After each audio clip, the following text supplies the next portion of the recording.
at the Union and give us a hard time. We're talking about Chris Stanley, former offensive lineman here at Oklahoma State, a decorated one at that. And good to talk to you again. But what I wanted to get to was, there are not many people in your situation could say, you know what, at one time in college, I was able to block for Thurman Thomas and Barry Sanders, and both of them in 1 year. That doesn't happen very often around the college scene. Well, no. Fortunately, there was 5 of us that got to happen to. We took great pride in that, and of course, 30-plus years later, we sit back and cherish it even more, I think. What was your feeling when you saw that Thurman was going into the Ring of Honor, the first inductee?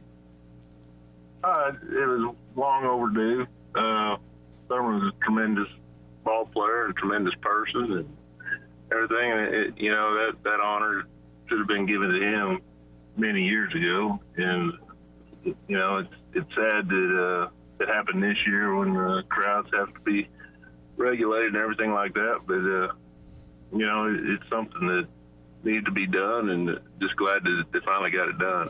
We've had a couple of guys on in the last couple of weeks that were on that team and were around Thurman. And what was your initial I'm going to kind of break this down, 2 questions. What was your initial reaction when you first got around Thurman Thomas here at Oklahoma State, and then when you saw him actually perform and leave with all those numbers? Well, my first impression of Thurman probably was, wow, this is the best thing I've ever seen.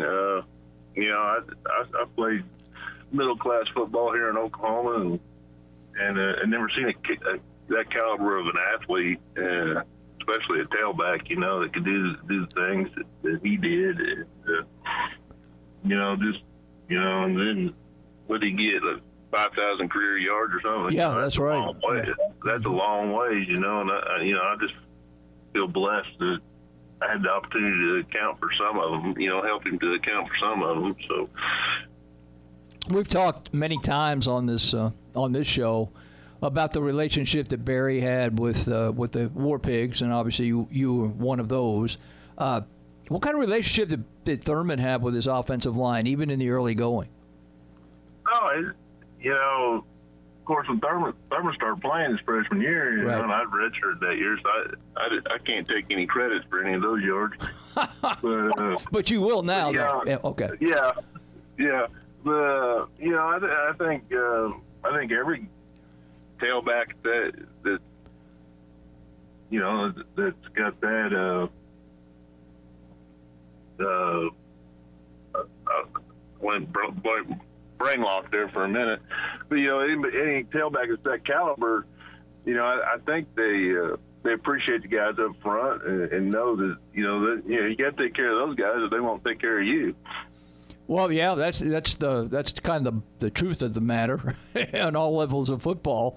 But we've had some guys, and I'm not going to throw names out, but over the years that I've been here, we had some backs who maybe didn't relate that well to the guys who were blocking for them, and maybe they didn't relate as well. But it seemed back in those days, I guess, long story short, while you didn't always get along, you had a closeness about you, though. Well, even though you might not have got along as friendship-wise, your ultimate goal was to produce on Saturdays, and you knew that you had to look past all your differences and do your job so that they could be successful. And in the long run, we'd all be successful. You have to pinch yourself when you look back on it, as you said, 30 years later. And I want to say, I may be wrong on this, but I want to say in '67, we had I think we had 3 games where Thurman and Barry both won 87, that would be, went over 100 yards each, which, again, you got Hall of Famers there doing that stuff. When you look back, I mean, they were different, but yet maybe they were as talented. They didn't need as much of a block. I think, I mean, they were really quite different in their running styles. Right. Thurman, you get your block and you knew where he was going to be, and then you get downfield, and Barry, you get your block, and you had no clue where he was going to be, so you didn't know where to go, and half the time you were in his way, and he was getting more yards, you know. So I mean, they were both special people and special running backs, and you know, but they were both tremendously easy to block for, you know, if you know what I'm saying. Yeah, and I think you guys as a group and individually, because I've talked to all of you over the period of time, I think you probably made it sound a lot easier than it was, harder than it was, because, you know, you say, well, just getting in somebody's way, they're going to be gone. I just hear them go by me, but that's not always the case. And back in those days, it wasn't throw it 50 times. The defense knew they were going to run it. You knew they were going to run it, so it was just a survival of the fittest as to who could open a hole. Yeah, it is nothing like the offenses are today, you know. I never heard of running 6 guys up to the box, and that changed the whole complex of the play, you know. And you know, we called the play in the huddle, and we stuck with it, and didn't matter what they lined up in, we were going to run it. I tell people some of the most enjoyable get-togethers, if you want to call them that, happened on Tuesday and Wednesday when we had middle drill, and we did one-on-ones, and there was a great amount of pride when you were going against the defense and vice versa. But everybody's talked about how hard Thurman went in practice. You recall those days? Oh, yeah. Yeah, I mean, he was always right there. You know, Barry, he'd try to sneak off and take a nap during practice, you know, and that wasn't because he wasn't working hard. It's just because that was his personality. But Thurman was always right in the middle of it, raw, and you know, if you weren't doing what you're supposed to do, he was in your face, you know.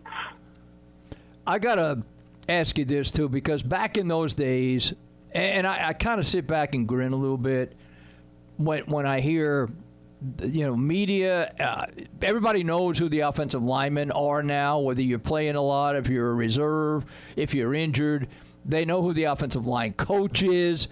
Back in your day, I don't know how many other than the War Pigs. I mean, I don't know how many people could name the 5 guys across the offensive front back in those days, and I'm sure convinced that they couldn't tell you who the offensive line coach was back in the 80s. Well, no, and you know, we didn't mind that. We just kind of came up with the War Pig name just for ourselves, and it just kind of took off from there. So we never planned on becoming famous with it. Yeah. But, I mean, we're a bunch of obscure guys. We have been our whole careers, our whole lives, you know, and you know, we're not in it for ourselves. We're just playing the game that we all love and wanted to be good at it. You came up here, and did they want to make you a center initially, and then all of a sudden things changed, or did the depth chart put you there initially? Well, actually, I came there as a defensive lineman, but that lasted about an hour, first practice, and Coach Walsh did kicked me off to the offense. But yeah, I'd played center all through high school and everything like that, so I kind of came up there expecting to play center, and that actually I did that first fall, and then that next spring, Coach Seeley wanted me to move to guard, and that's kind of where I stuck. Was that a big change? We hear about now where, you know, it seemed like every offensive lineman in this day and age had taught you could play tackle either side. If you have to move to guard, maybe we move you to center. I guess there's a versatility involved. Was that the case, or was it more specialized back in your day? We were pretty specialized. We weren't real versatile and weren't really asked to be real versatile. I don't know. That might have just been Coach Seeley's philosophy at the time, but you know, we pretty much played the position we were and didn't worry about having to move around.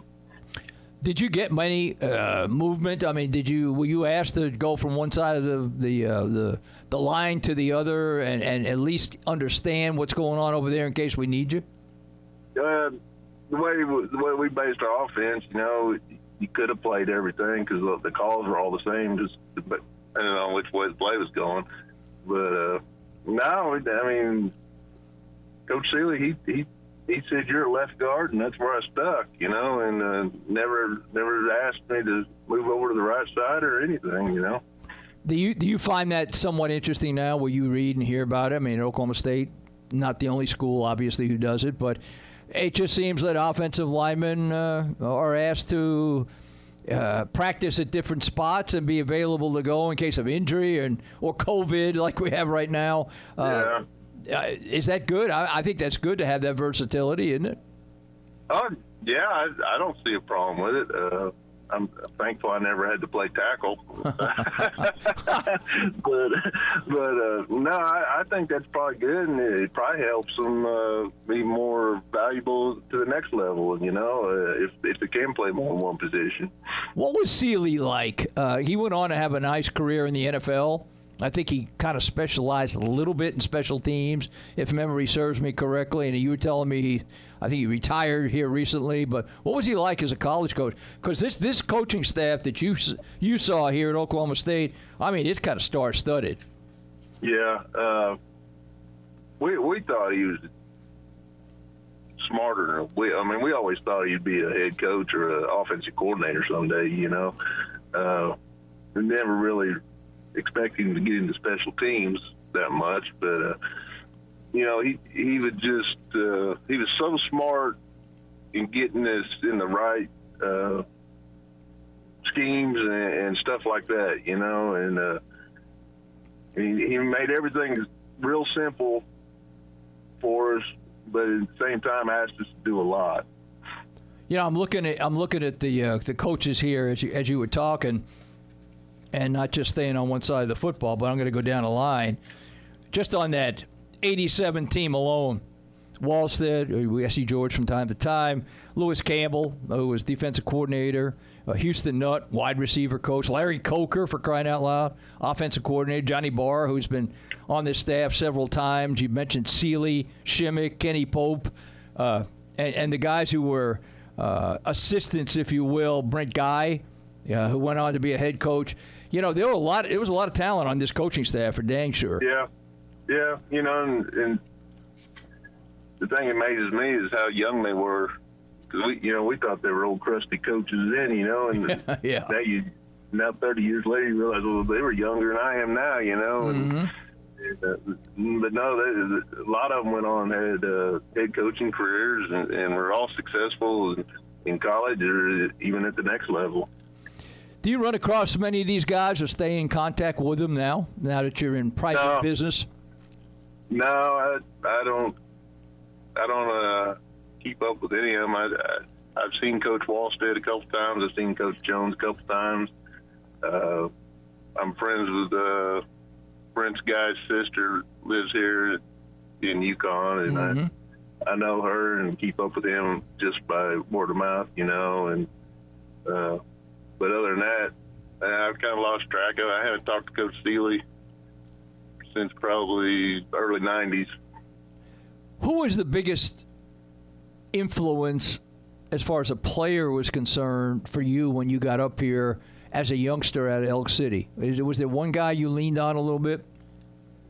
Oh, you know, the Derek Burtons and the Paul Blairs and those guys, you know, those are the kind of guys you just watched and learned because they were the seasoned veterans at that time, and you know, you just picked up what you could from and you know, just tried to carry on with the stuff that they'd established when they'd left, you know.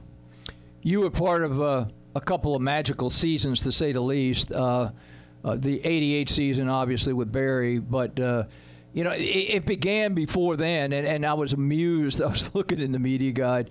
The first time that Barry Sanders is mentioned in a media guide, and for good reason, it was, you know, should be an impact player in the special teams area as a return guy, and which he was. He had some great returns, punt, kickoffs, but nowhere in that bio did they mention, you know, well, he might be pretty good running the football too.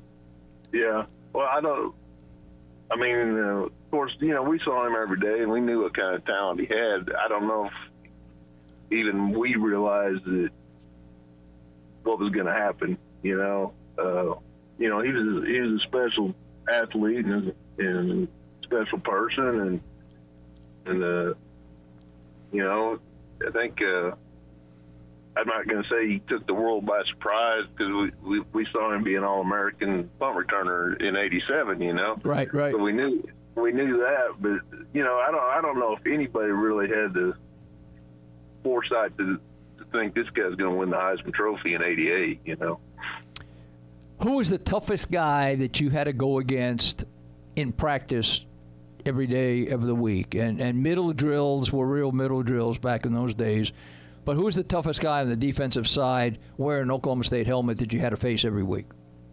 Oh, man, my first year when I was on the scout team, you had Leslie O'Neal, you had Rodney Harding, you had you know, Matt Mongers, you just go down the list.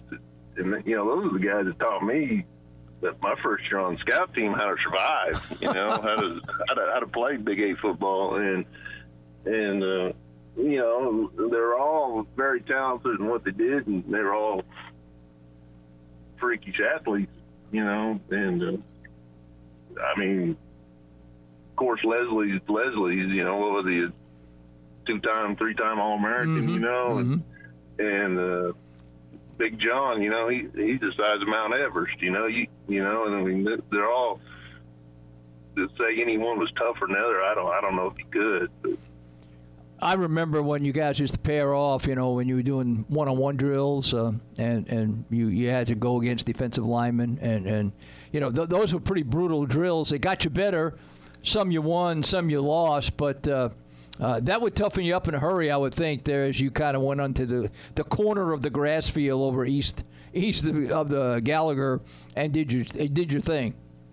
Yeah, you know, we always thought those drills were kind of set up for the defense to win anyway. See, here we go. But, yeah, you know, we had some special moments down in that corner of the practice field, you know, and there was some bloodshed and some tears fell, and some words that can't be repeated said. So, but you know, that's what it is, and you know, that's how you bond and do all that. So we had a lot of fun doing it too. Take me back to you now. I don't know if you can remember this far back. I mean, it's been like 100 years since you've been there, but coming out of Elk City, I mean, you played several sports, and I was looking here. I didn't know you played baseball as well, but you know, were you kind of just an all-around guy there at Elk City? Oh, I tried to be.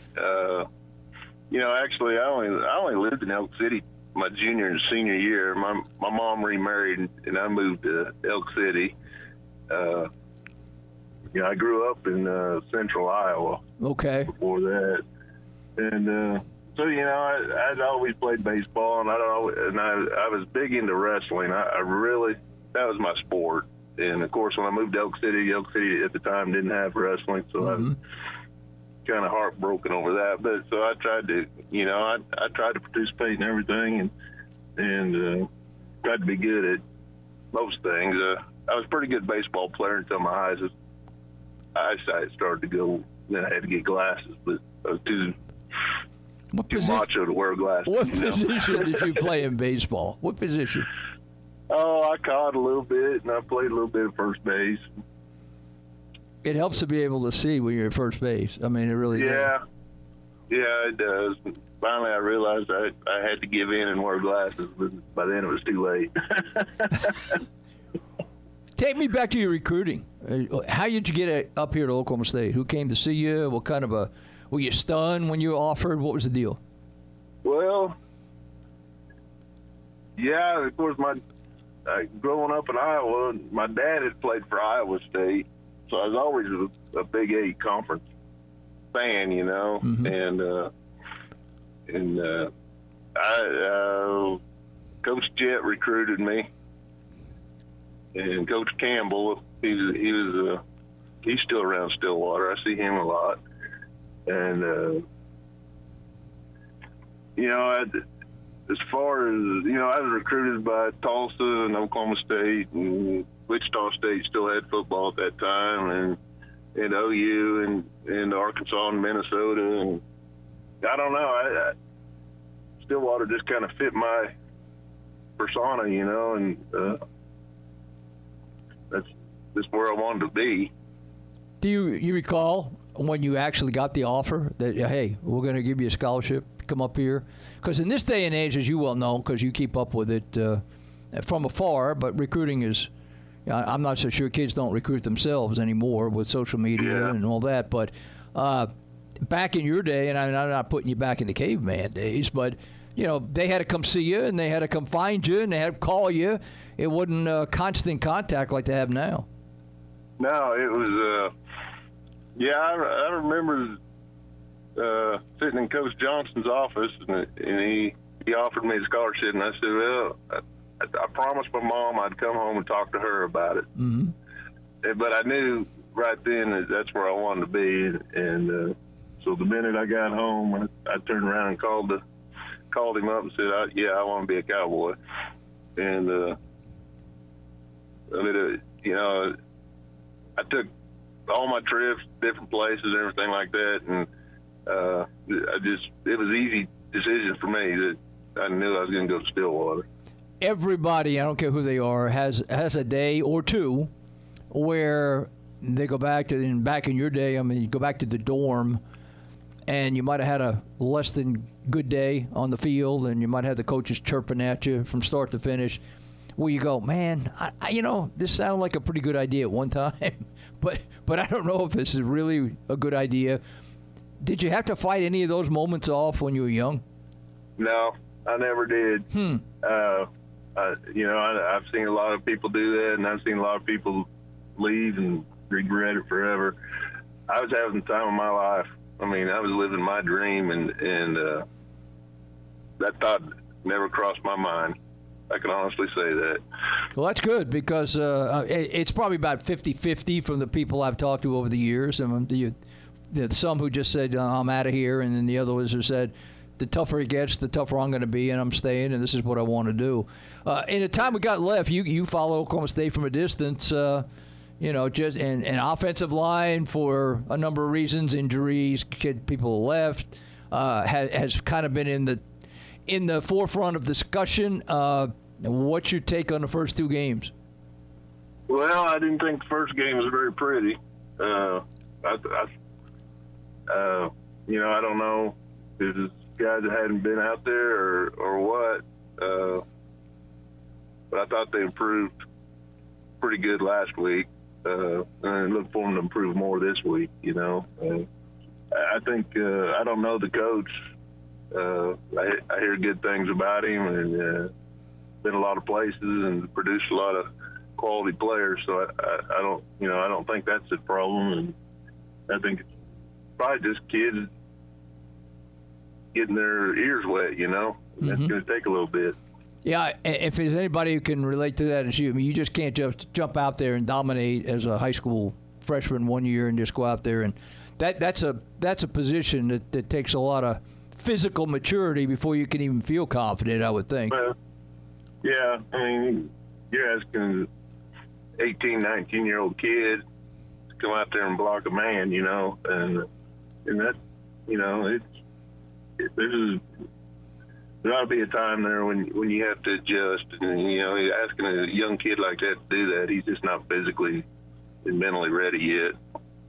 We all like to think back in the day was the best, and and that's what happens when you really get old like me. But it was a different style, to say the least. But I would say this, and I don't mean that the guys up front now in systems they're tough in a different way. But if you weren't physically tough and mentally tough back in the day when you played, you weren't going to make it. Well, we had to be a little nasty. And that's the era we grew up in. And our fathers were that way, and our grandfathers were that way. And I'm not so sure it's like that anymore. You hate to say that, but that's the way we played in the backyard too. Yeah. Growing up. So, yeah. We didn't play video games and hug on each other and get ribbons for participation. We fought for what we got. How come you didn't just join a coaching staff somewhere. I mean, I thought you would be good at that. Well, after I was finished playing, I went to Indianapolis training camp. I came back and didn't really know what I was going to do. And Coach Jones offered me a graduate assistantship, and I did that for 2 years. And at that time, it was about the time they started cutting back on staffs and all that stuff, and it was just getting more and more difficult to break into coaching. And after that 2 years was up, I was tired of being poor and ready to get on with the rest of my life. So I just opted out and tried something different, Well, remind us again, all the people listening, as we update on Chris Stanley. What are you doing these days now, other than sitting in a truck talking to me? Well, I'm a excavation contractor. 90% of my business is new residential developments. Basically, I'm still a kid playing in the sandbox. The toys are just bigger, and the sandbox is a little bigger. So, yeah, I would say that sandbox would be pretty big to have you in there, probably. And you're probably not. You don't probably play as well as maybe you should anyway. I would think you're probably not a. No, I'm a little high strung still, and some of these guys can't figure out why I'm so high strung, but it's my money and my name on the line, so have him give me a ring. I can fill him in on being high strung. I can give him the story behind the story. Hey, we missed you this year. We didn't have you come by and give me grief at the table at the Union like you have. But well, I've had tickets forever, and of course my kids have been up there the last 8 years consecutively. And when the pandemic hit, me and my wife, we decided to opt out this year and kind of regret it, but at the same time, I didn't want to sit up there and have to wear a mask and sit apart from everybody. I thought if we were going to do it, this would be the year to opt out. And hope to be back next year. Well, we miss seeing you, and I appreciate you spending time. I guess you're still watching the dirt being moved, I guess. I don't know. Hopefully we... Oh, yeah. Is it still being moved while you're in the truck? I hope so. It is, but it's about time for these guys to start shutting down. And you're watching dollar bills fly away in the air. Stanley, get out there and do your thing. I appreciate you being with us, buddy. Thanks, Tom. Look forward to seeing you and talking to you again. Yeah, we'll talk to you soon. Thanks a lot, bud. All right. Bye. Chris Stanley, one of the greats. So we have a good time with him. I've known him since he was a kid here.